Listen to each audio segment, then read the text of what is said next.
सो ये chapter start करने के पहले इस बात को समझ ले कि इसका जो ब्रॉडर टर्म है, ब्रॉडर टर्म कौन सा आता है इसके लिए? इसके लिए ब्रॉडर टर्म आता है reconstitution of the firm. So what is reconstitution of the firm? Basically, if there is any change in relationship between the partners, partners के रिलेशन में अगर चेंजेस आते हैं तो उन सारी एक्टिविटीज को हम इसके अंडर क्लासिफाई करते हैं. अब यहां से हम जो चीज देख रहे हैं वो या देख चुके हैं एक्चुअली कि change in profit sharing ratio हो, एडमिशन ऑफ अ पार्टनर हो, रिटायरमेंट हो, डेथ ऑफ अ पार्टनर हो, सब का सब यूनिफाइड कॉन्सेप्ट है. यूनिफाइड का मतलब चारों चैप्टर में सेम इफेक्ट आते हैं, भले हमें मतलब काम करने का तरीका डिफरेंट हो, बट जो इफेक्ट आता है वो तो सेम आ रहा है ना, right. So basically we are into the reconstitution of the firm, और इस चैप्टर में जो जो हमने इफेक्ट्स पढ़े वही इफेक्ट हमारे रिपीट होते हैं अगले 3 चैप्टर्स में. तो क्वालिटी चेंज हो जाती है. यहां थोड़ा आसान होता है, प्रॉफिट शेयरिंग रेशियो का कॉन्सेप्ट एडमिशन में थोड़ा टफ हो जाता है, एंड सिमिलरली रिटायरमेंट डेथ में फिर थोड़ा सा आसान होता है. सो बेसिकली हमें यह समझना है कि वाई जो change in profit sharing ratio होगा तो उसका फर्स्ट एंड फॉरमोस्ट इफेक्ट किस चीज पे आ रहा है? प्रॉफिट शेयरिंग रेशियो पे आ रहा है. Basically you have to see that कि before the change and after the change, before the change in profit sharing ratio and after the change in profit sharing ratio, इन दोनों के बीच में difference क्या है? What would happen if the profit sharing ratio changes?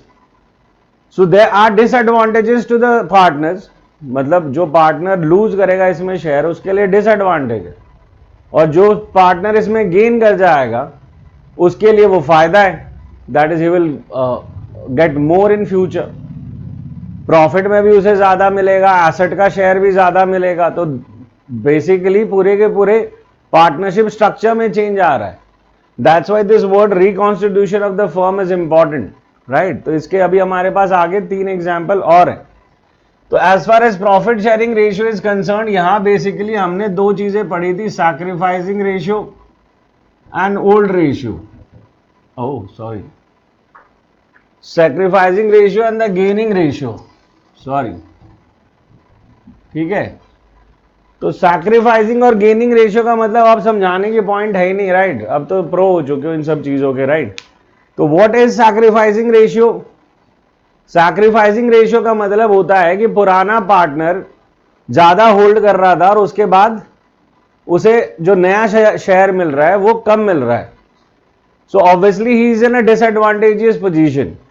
ठीक है, कि वो अपना शेयर आगे के, जब वो शेयर लूज करता है वो सिर्फ आज के लिए लूज नहीं कर रहा है, वो फ्यूचर के सारे ईयर्स के लिए लूज कर रहा है. जब उसका प्रॉफिट एंड लॉस अकाउंट बनेगा उसका शेयर हरदम कम होगा. जब कंपनी बंद होगी और एसेट डिवाइड होंगे तब भी उसका शेयर कम होगा. So this is for life. तो obviously it's a major event for a partnership. रोज रोज थोड़ी प्रॉफिट शेयरिंग रेशियो चेंज होंगे, राइट. प्रॉफिट शेयरिंग चेंज होने के लिए ऑब्वियसली लिमिटेड स्कोप है ना, कि कोई इवेंट हो इस तरह का रिकॉन्स्टिट्यूशन का, तभी जाके ये कहानियां आएंगी. सो जब वो अपने लाइफ लॉन्ग के लिए एक शेयर दे देता है तो there is but obvious that कुछ एडजस्टमेंट्स की जरूरत पड़ेगी हमारे को, राइट. या ये समझो कि जो पुराना हिसाब किताब है वो पूरा का पूरा खत्म करना पड़ेगा. यानी कि जो पुराना हमारा अकाउंटिंग था वो पुराना ओल्ड रेशियो में चल रहा था और नई अकाउंटिंग अब न्यू रेशियो में चलनी है, तो they would call for an adjustment. वो एडजस्टमेंट यहां इफेक्ट होके आते हैं. जैसे अगला आना है goodwill, right. That is an adjustment because he made a sacrifice. He made a sacrifice of his share.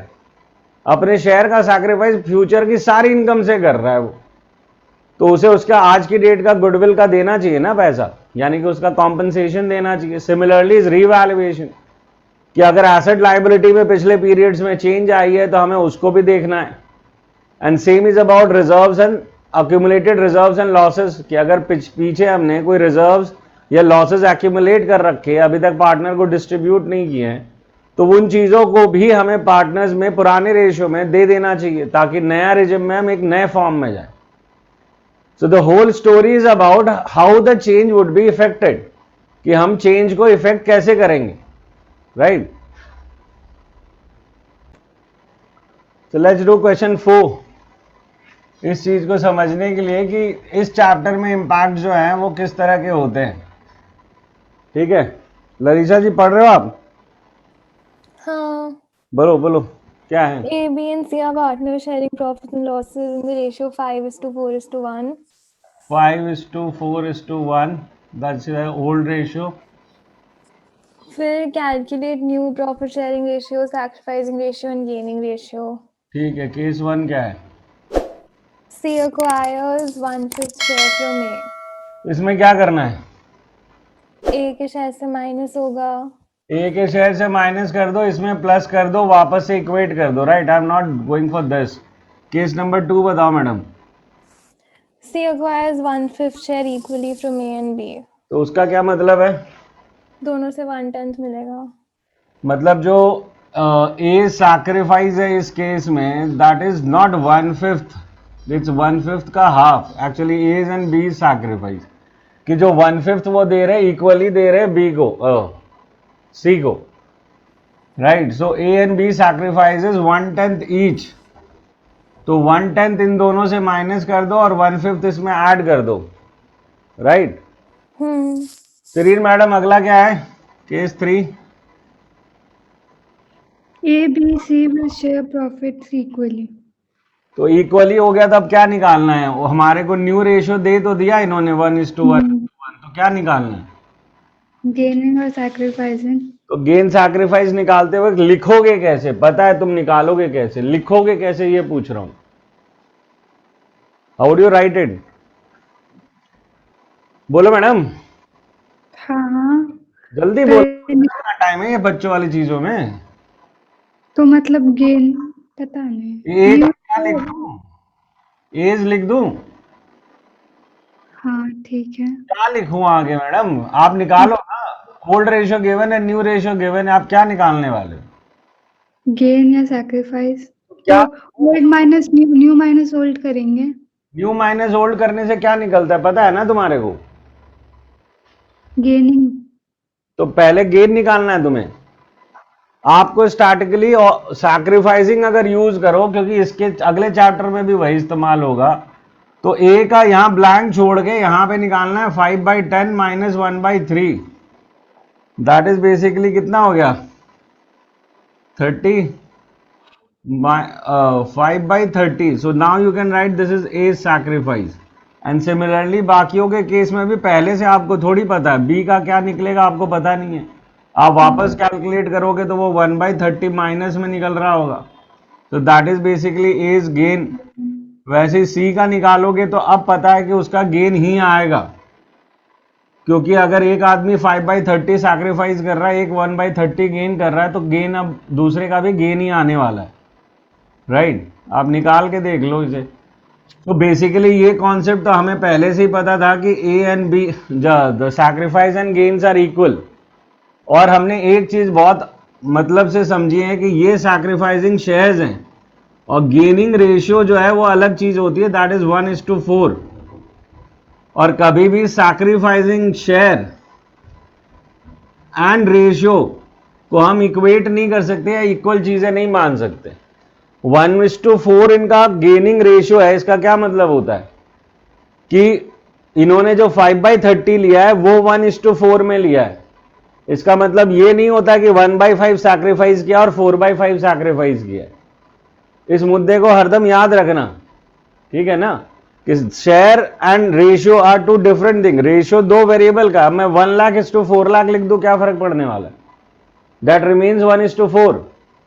तो इसीलिए सैक्रिफाइसिंग शेयर और सैक्रिफाइसिंग रेशियो का डिफरेंस समझो। रेशियो मतलब होता है in what ratio they have acquired the share sacrificed by A. 5/30 into 1/5 करोगे, 5/30 into 1/5 करोगे तो ये आएगा 1/30। ठीक है, 5/30 इंटू 4/5 करोगे तो ये आएगा 4/30।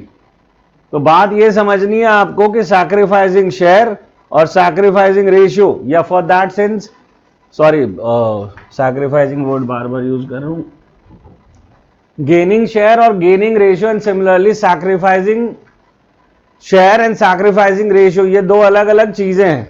राइट, एंड इन दोनों को वैसे ही आपको ट्रीट करना है, मतलब जब आपको इंफॉर्मेशन मिले तो अकॉर्डिंगली ट्रीट करना है। युवराज अगला क्या है? Case 4। Sir, as per new agreement, C acquires 1/10 share of A and half share of B. पहले और तो C फिर का गेन गेन होगा ना उधर का, तो ए का सैक्रिफाइस कितना है? Sir 1/10 into 5/10. क्योंकि ही ए को मिल रहा है 1/10 ऑफ ए शेयर है ना, हाँ सो 1/10 इंटू 5/10. 5/10 दैट्स 5/100 हो गया। चलो ठीक है। और दूसरा बी कितना सैक्रिफाइस कर रहा है? B का होगा 1/2 into 4/10. हाँ? 1/2 into 4/10. Half share of B, हाँ तो 1/2 into 4/10. so B's sacrifice is 1/2 into 4/10, so that's 4/20। ठीक है सर। अब हमारे को एज न्यू शेयर निकालना है, कितना आएगा? 5/10 minus 5/100. 5/100, सो 100 ले लेते हैं, सो 55/100 हो गया। ठीक है, ओह 45/100। एंड बीज न्यू शेयर क्या होगा?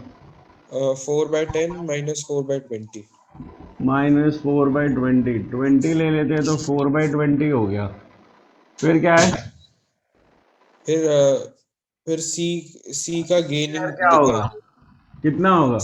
C का होगा जितना सैक्रिफाइस किया, मतलब 5/10। उसका अपना भी कोई औकात है भाई, 1/10 उसका हाँ पुराना है, 5/100 उसका इससे मिला, 5/100 plus 4/20 उसे इससे मिले। हाँ 100 कर दो, ये 10 + 5 15 + 20, 15 + 20 कितना हो गया?